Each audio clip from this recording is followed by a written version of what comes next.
Hello everyone, welcome to the platform.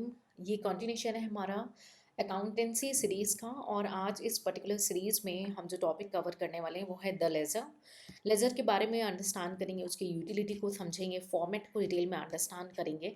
ठीक है, उसके बाद हम कवर अप करेंगे difference between general and laser, classification of lasers और पोस्टिंग फ्रॉम जनरल। तो आज ये कम्प्लीटली थ्योरेटिकल प्लस आपके डिटेल अंडरस्टैंडिंग है। बेसिक्स हमेशा हमें क्लियर करने चाहिए। तो आपसे रिक्वेस्ट है इस सीरीज़ का मैक्सिमम बेनिफिट लें। मेरी कोशिश यही रहेगी कि आपकी कोई क्वेरी अराइज ना हो और विद इन 24 आवर्स में आप रिवीजन करें तो आपको 90% ऑफ द कॉन्सेप्ट आपके माइंड में सेटल हो जाए। स्टिल अगर आपकी कोई क्वेरी रहती है तो आप उसे कमेंट सेक्शन में पूछ के क्लियर कर सकते हैं।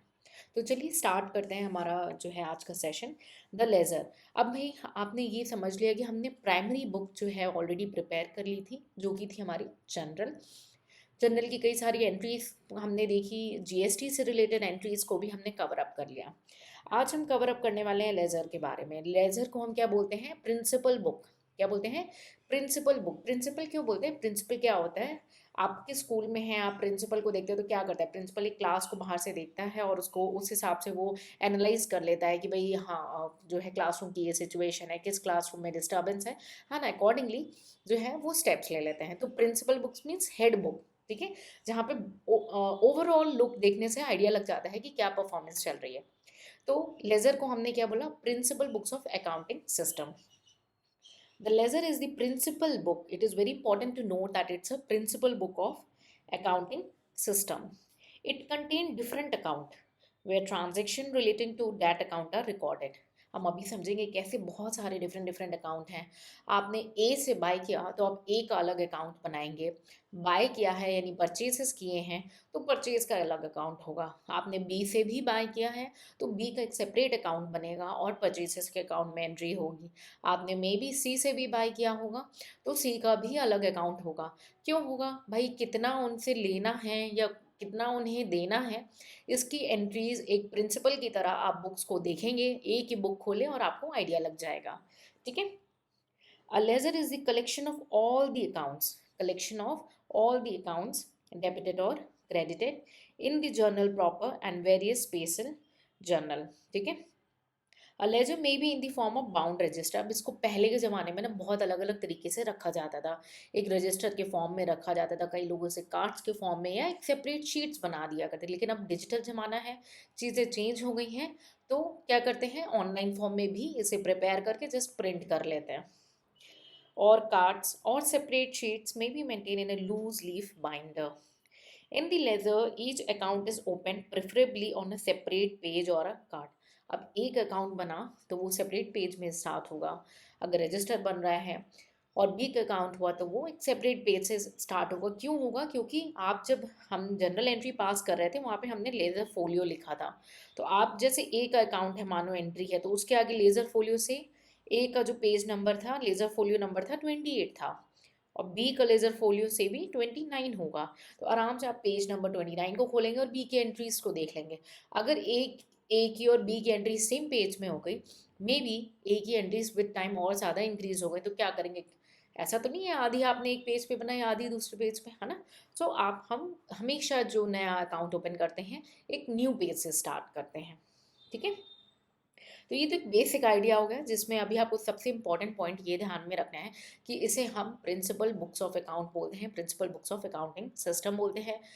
जो ट्रांजेक्शन्स हैं, बहुत सारे हमारे ट्रांजेक्शन्स जो एक पार्टी से रिलेटेड है या एक ट्रांजेक्शन से रिलेटेड है, उसे सेपरेट सेपरेट जो है जर्नल प्रिपेयर होता है। ठीक है, यूटिलिटी। यूटिलिटी क्या है भाई इस लेजर की? Laser is very useful and is of utmost importance.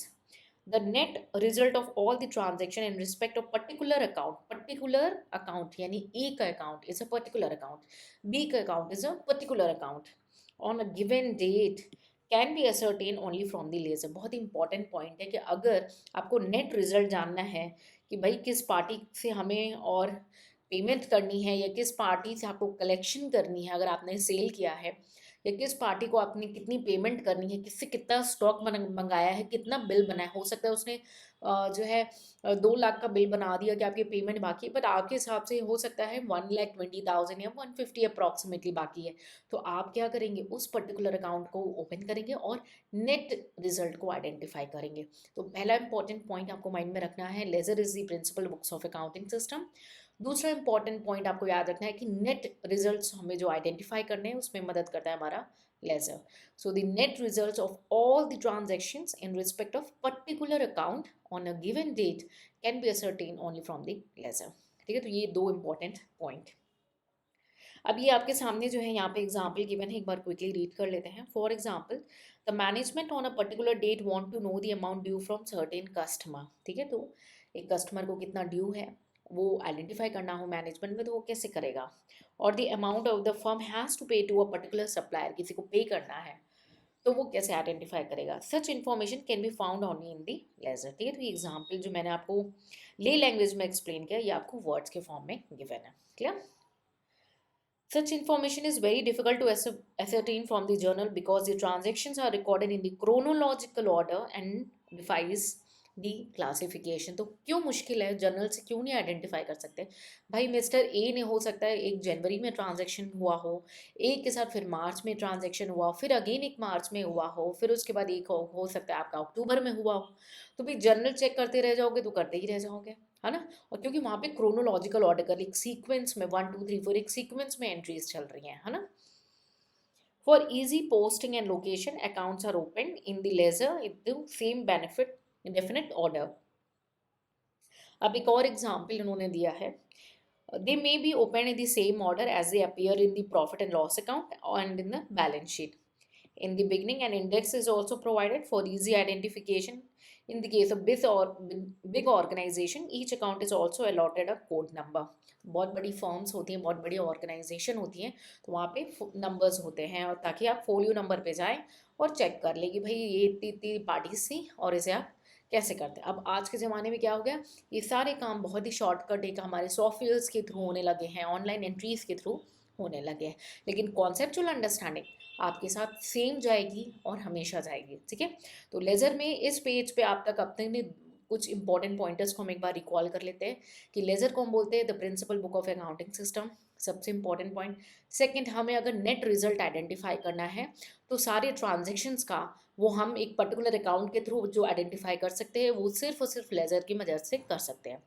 Journal की मदद से क्यों नहीं कर सकते, तो थर्ड इंपॉर्टेंट पॉइंट है कि हम जर्नल की मदद से इसलिए नहीं कर सकते क्योंकि जर्नल में जो ट्रांजेक्शन्स रिकॉर्ड होते हैं वो क्रोनोलॉजिकल ऑर्डर में होते हैं और वो डिफाई करते हैं क्लासिफिकेशन को। ठीक है, बड़े ऑर्गेनाइजेशन हो छोटे ऑर्गेनाइजेशन हो अपनी रिक्वायरमेंट के हिसाब से कोड नंबर भी इशू करते हैं जो हम जर्नल में as a ledger folio show करते हैं। सो आई बिलीव यहाँ तक आपको कोई डाउट नहीं होगा और आपको सारे पॉइंटर्स क्लियर होंगे। ठीक है, देखिए कॉन्सेप्चुअल क्लैरिटी बहुत इंपॉर्टेंट है। छोटी छोटी बातें आज आपको लगती हैं कि यार छोड़ दो, क्विकली आगे बढ़ो, क्योंकि कोर्स खत्म करने की रेस नहीं है, आपको अच्छी नॉलेज लेनी है। No matter commerce and accountancy की किसी भी फील्ड में जाए, आज अगर ये आपने नॉलेज ले ली, इट्स माई प्रॉमिस आप कभी भी जो है इसे अपना स्ट्रेंथ ही पाएंगे। ठीक है, तो अब इसके फॉर्मेट को एक बार क्विकली ओवरव्यू करते हैं फिर आगे बढ़ेंगे। नेम ऑफ द अकाउंट, सबसे पहले अकाउंट भाई ए है बी है, किसका अकाउंट है ये तो पता चलना बहुत ज़रूरी है। तो नेम ऑफ द कुछ बेसिक बातें हैं जो हमें ध्यान रखनी है। डेबिट हो गया आपका, राइट साइड में क्रेडिट हो गया, तो ये हमारा क्या होता है, लेफ्ट होता है और राइट होता है। ये कैसे बताओगे, अब रटोगे बैठ के नहीं, आप अपनी बुक खोल के रखें, उसे सामने लिखें तो आपको नज़र में आएगा कि ये आपका लेफ्ट आ रहा है और इधर आपका राइट साइड में राइट आ रहा है, क्रेडिट साइड में। ठीक है, date particular journal for year, ठीक है, अमाउंट इन रुपीज, फिर date particular journal folios amount in rupees. तो यहाँ से आपका क्रेडिट पोर्शन स्टार्ट हो जाता है, ये आपका होता है डेबिट का पोर्शन। ठीक है, अकाउंट में जो डेबिट और क्रेडिट है, ठीक है, ये सेम रूल के चलते हैं as per the rule of debit and credit, जो कि हमने ऑलरेडी अंडरस्टैंड किया था कि हम पहले कैटेगरी आइडेंटिफाई करें, फिर डेबिट होगा या क्रेडिट होगा वो देखें, फिर इंक्रीज होगा या डिक्रीज होगा उस हिसाब से हम एंट्री करते थे। ये हमने ऑलरेडी जर्नल के टाइम में कवर अप कर लिया है। अगर आपने नहीं देखा है, आपसे रिक्वेस्ट है सीरीज़ को कंटिन्यूटी में देखेंगे, आपकी जो बेसिक अंडरस्टैंडिंग है काफ़ी स्ट्रांग होगी। ठीक है, तो टाइटल ऑफ द अकाउंट आपने रखा, जो भी नेम है, फिर डेबिट क्रेडिट की एंट्री हमें करनी है, ठीक है। तो डेबिट की एंट्री हमने कहाँ करनी, लेफ्ट साइड पे, और क्रेडिट की एंट्री हमारे राइट साइड पे। और आपको रटना नहीं है क्या लेफ्ट है क्या राइट है, आप अपनी बुक को रखेंगे अपने सामने, आप अगर राइट हैंडर हैं तो आपको बिल्कुल ईजिली आइडेंटिफाई होगा। डेट में हम अपने पूरा प्रॉपर डेट फॉर्मेट में लिखते हैं, ईयर मंथ डेट जो है ट्रांजेक्शन की, एक क्रोनोलॉजिकल ऑर्डर में लिखते हैं, सेम सीक्वेंस में लिखते हैं जब जब ट्रांजेक्शन्स अराइज हुए हों, ठीक है। पर्टिकुलर्स में जो आपकी ओरिजिनल बुक्स ऑफ एंट्री में जो आपका अमाउंट पर्टिकुलर्स गिवन होगा, आपने वही रेफरेंस नेम देने हैं। जनरल फोलियो में ओरिजिनल बुक ऑफ एंट्री यानी जर्नल का जो आइटम्स नंबर है वो पेज नंबर यहाँ पे आपको मेंशन करने पड़ते हैं, ठीक है, और रिस्पेक्टिव अमाउंट। तो ये सारी बातें जो मैंने आपको एक ले लैंग्वेज में बताई वो आपकी यहाँ पे लिखी हुई है। एक बार क्विकली रीड कर लेते हैं ताकि आपका कॉन्फिडेंस मल्टीप्लाई हो जाए। An account is debit or credit according to the rule of debit and credit already explained, ठीक है, of each category of account. Title of the account, first point. The name of the item is written on the top of the format. For example, Mr. A. The title of the account. The title of the account ends with suffix account. It is very important to mention A's account, B's account, C's account, not only A, B and C. ठीक है, तो ये आपको ध्यान देना है. Next, debit and credit. Second pointer. Debit means debit side of the account, that is left side. ठीक है, and credit means the credit side of the account, it is right side. अगर आप रट रहे हैं ना तो एग्जामिनेशन हॉल में आपको प्रॉब्लम होगी, इसीलिए इसे अंडरस्टैंड कर लें, डाउट है तो पूछ लें, क्लियर कर लें, ठीक है, लेकिन रटे नहीं. Third, date.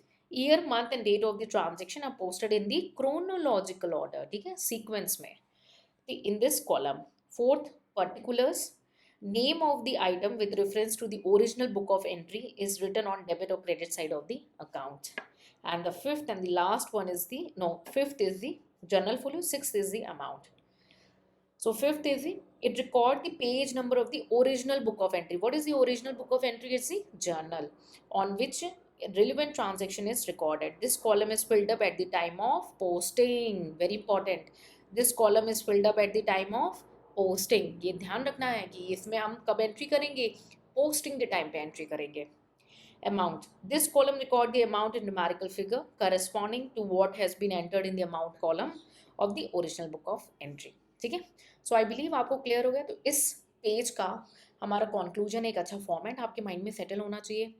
दूसरी बातें हमें ध्यान में क्या रखनी है, टाइटल में हमें ये ध्यान में रखना है कि हमें अकाउंट लिखना है, सफिक्स रखना है. डेबिट और क्रेडिट में हमें लेफ्ट और क्रेडिट लेफ्ट साइड और राइट साइड क्लियर रखना है. डेट में क्रोनोलॉजिकल ऑर्डर होना चाहिए, ये ध्यान में रखना है. पर्टिकुलर्स में हमें ये ध्यान रखना है कि हम ओरिजिनल बुक्स ऑफ एंट्री से डिटेल लेंगे.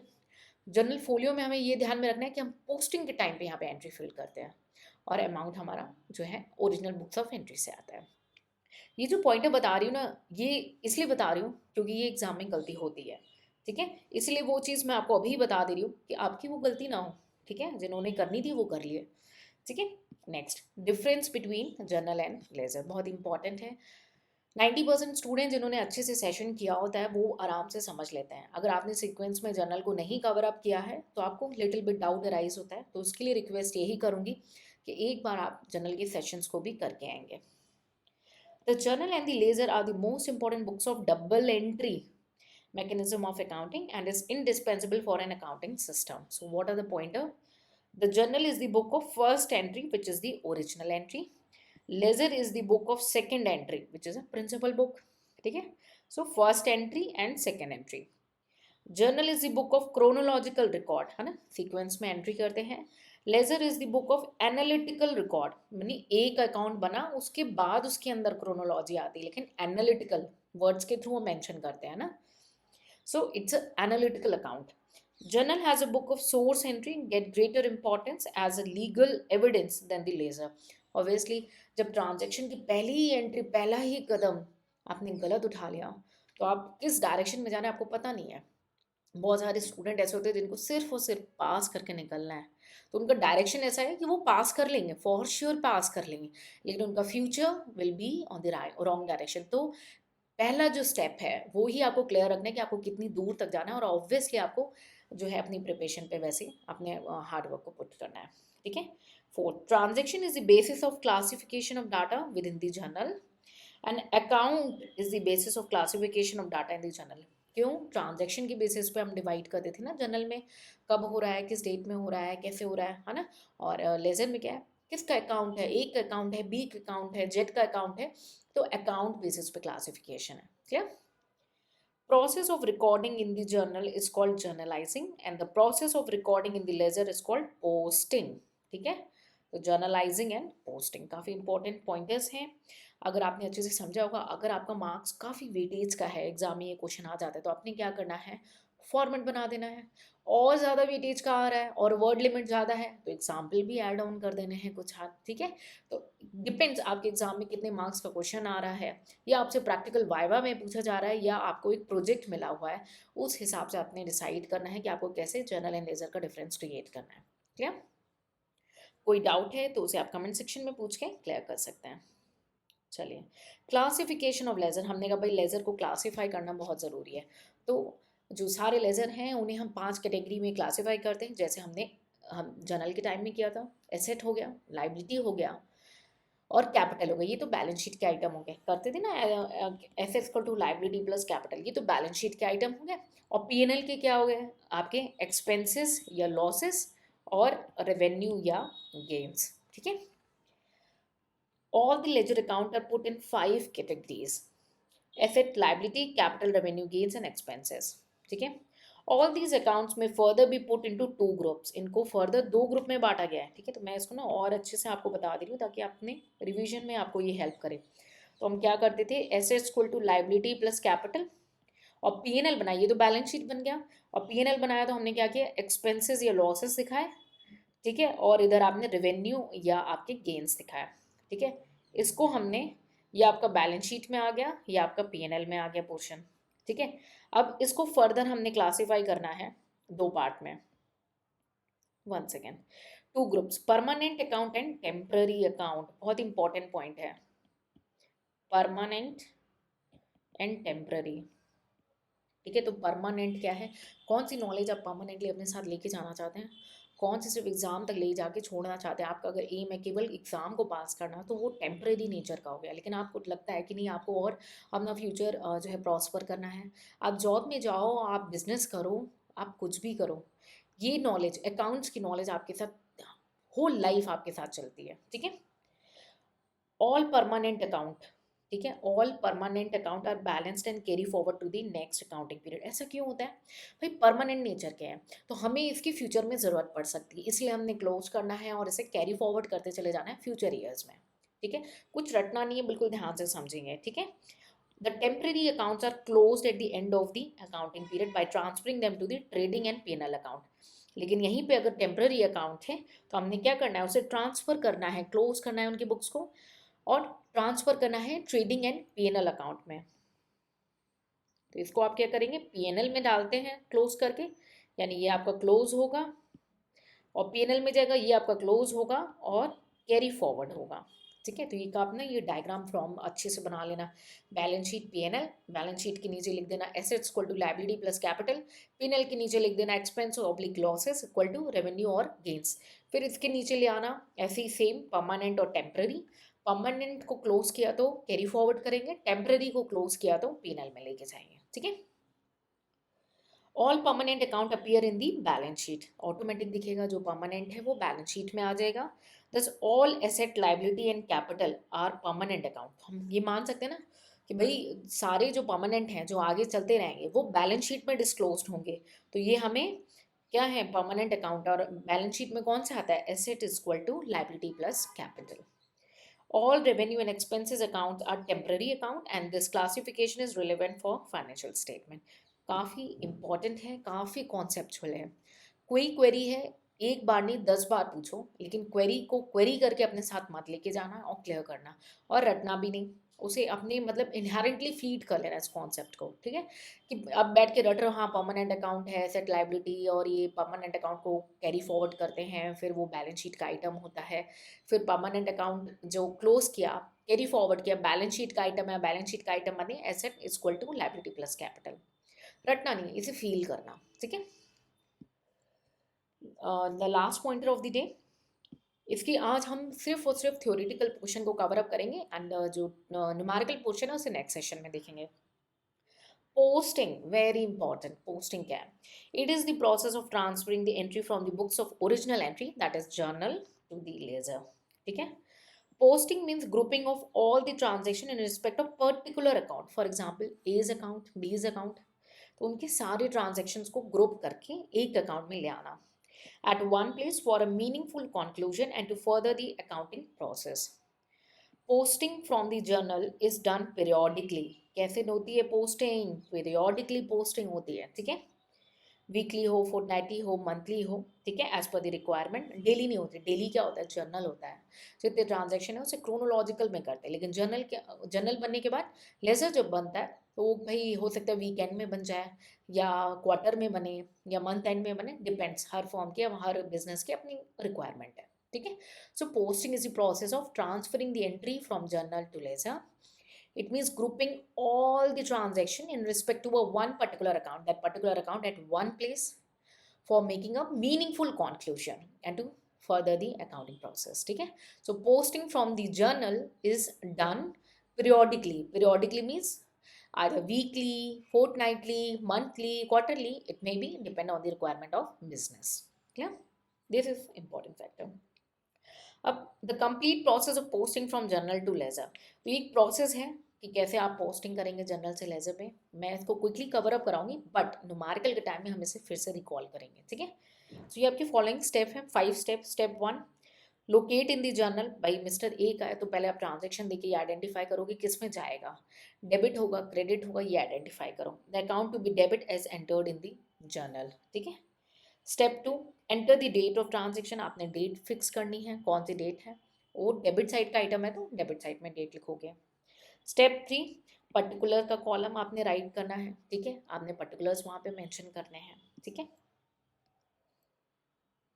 Step 4, enter the page number of the journal in the folio column. ये कब करते हैं? पोस्टिंग के टाइम पे ही करते हैं, तो हम पोस्टिंग कर ही रहे हैं तो हमने जर्नल का पेज नंबर दे देना। एंड स्टेप 5, अमाउंट, ठीक है। तो ये एक तरीके से आप अगर अपना लेजर का फॉर्मेट देखेंगे तो सारी बातें वही बोल रहा है। इन्होंने ये चीज़ अभी बताया डेबिट साइड में, सेम स्टेप फॉलो होगा क्रेडिट साइड में, ठीक है।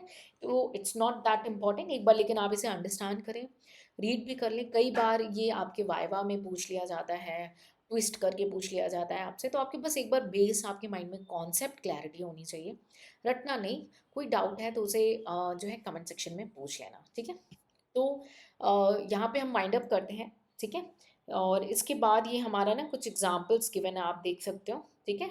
तो हम इसको नहीं कवर अप करेंगे, हम डायरेक्ट जो है स्विच करेंगे हमारे जो है प्रॉपर जो है न्यूमेरिकल की ओर, ठीक है। इस क्वेश्चन को, इलस्ट्रेशन 4 को हम जो है नेक्स्ट सेशन में डिटेल में कवर अप करने वाले हैं। सो आई बिलीव आज के इस पर्टिकुलर सेशन में आपको एक अच्छा खासा आइडिया लग चुका हो भाई कि जर्नल क्या है, difference between journal and sorry laser क्या है, और लेज़र की यूटिलिटी क्या है, इंपॉर्टेंस क्या है, आपने इसे समझा होगा काफ़ी अच्छे से, ठीक है। फॉर्मेट को हमने काफ़ी अच्छे से कवर अप किया, फिर जर्नल और लेज़र के बीच में डिफरेंस को कवर अप किया, ठीक है। और हमने कवर अप किया क्लासिफिकेशन, लेज़र को कैसे क्लासिफाई करना है, और पोस्टिंग फ्रॉम जर्नल। अगर इस पॉइंट्स में कोई क्वेरी है उसे कमेंट सेक्शन में पूछ के क्लियर कर सकते हैं। नेक्स्ट सेशन में मिलेंगे, कुछ नया सीखेंगे, हमारे साथ जुड़े रहें। Till then take care, bye bye and जय हिंद।